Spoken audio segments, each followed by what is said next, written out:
Hello, good people. This is April Hotala, and you are listening to New York Accent Podcast. This podcast is aimed at motivating and encouraging students and young professionals to be their best selves. I promote self-care through tips and advice.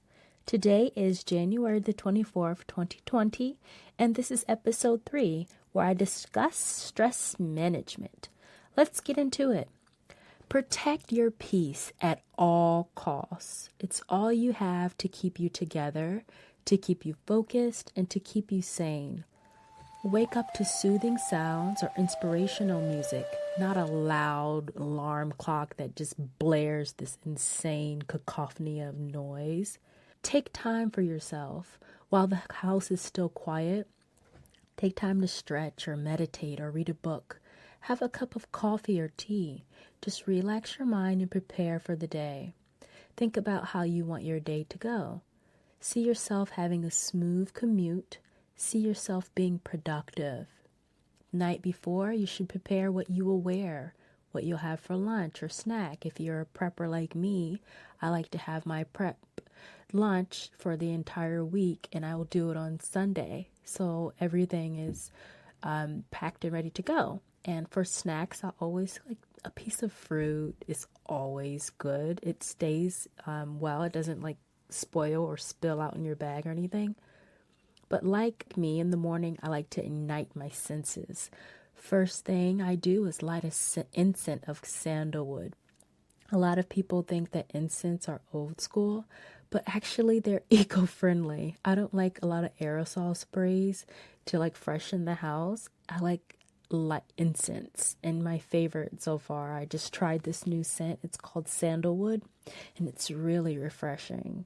So yeah, I ignite my senses and I start with smell. Then of course I'll wet my face with cold water, and this is like a shock. It kind of like gets me really out of my sleep. And then I listen to soft piano music, and I look in the mirror and I tell myself I am ready to start my day. This is what I do to prepare myself. However, I am always prepared and ready to handle whatever the day may bring. A few words of encouragement that I really want to share with everyone is always to remember nothing is a matter of life or death. Things can be worked out, and you are in control of your emotions and yourself. So remember to be calm, don't worry, breathe, think, and then react. I can't stress enough how important physical exercise can relieve stress. There is nothing like sweating it out in hot yoga or a high-calorie burning class.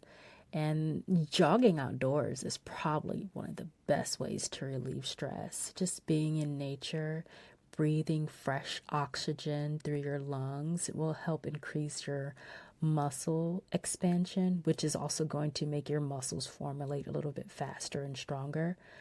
Being in a hot gym and working it out is nice too, but it's like carbon is being sucked out of the air by so many people. But outdoors is always best, and it just creating that balance of inner strength and outer strength is always important. And when you are stressed out and that's not enough, just kind of get in a quiet room, preferably a little dim, not super bright, and close your eyes and just think of how minute you are in the world. Your small issue or predicament, your environment, it's temporary. In the grand scheme of life, you are one of billions of people that are scurrying along living your life. And this issue that you're having now or something that's stressing you out, it's not going to last forever. And there's always tomorrow. But there are a few tips that you can use to cope when that's not enough. Try squeezing a stress ball. I love stress balls. I usually have them at like marketing events. Companies will like use those as like gimmicks for you to be interested or have something to take away from their company. And like they're really nice because they're kind of firm and you can just squeeze them, and no matter what, it's like foam, so it'll go back to its shape. So it's really cool. I used to scream into my pillow, like when I was so frustrated with like doing an essay or something wasn't working. I just scream into the pillow. In New York City, we had the Rage Cage, or people of ages 18 or older could wreak havoc on plates, windows, walls, appliances, cars, using baseball bats or mallets. And it was so great because in the middle of the work week, you could just book you a 30-minute session like during your lunch hour and just like smash everything you wanted to. And it wasn't super expensive. It was literally like just like renting a space to like break up this small little room. And it was really nice. You could do it with a friend. You can do it as a couple. You could do it alone. You can take it out your frustrations on your boss or your work or your school or whatever. It was so cool. But here in Tombury, I like to go to the sauna. And for that stress relief, it helps. And also I just use it to refresh myself. It's really great, especially at night. And you can go to the sauna and just kind of like have a glass of wine or talk.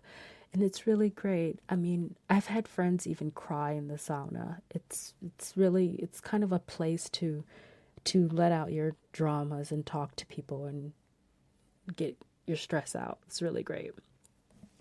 Also, a few tips that you can use is to get enough rest and sleep. Your body needs time to recover from stressful events. And don't rely on alcohol, drugs, or compulsionary behaviors to reduce stress. We don't want you to spend $7,500 on shopping spree to reduce your stress. In the end, it's only going to make it worse. Seek out social support. Spend enough time with those you enjoy, because it's great to be around people that are supportive of you socially. You don't want to have any extra tenses when you're hanging out with people that you already are comfortable with. Seek treatment with a psychologist or other mental health professional trained in stress management. People are specifically trained in stress management, are awesome because they can give you like personalized tips. I also want to recommend this app called Headspace. It's free you can use it to meditate, sleep, and manage your stress. So it's really, really cool. I used to use it. It's like this really soothing voice. I think it's like a British accent, a male's British accent, and the way he talks, and it's really calming. And it has sound effects of like you driving in the car, and it's really cool. It's a free little app you can use if you don't have the money or the time to seek a professional, or if the tips that I'm giving you, you've already tried it and your situation is a bit more heavier, then I would definitely suggest you to use the Headspace app. And it's something you can use ongoing. And the finished word of the day is alla stessa. This means don't stress. Alla stessa. Thank you for listening. There are hundreds of podcasts out there, and you've chosen to listen to me. Have a great day.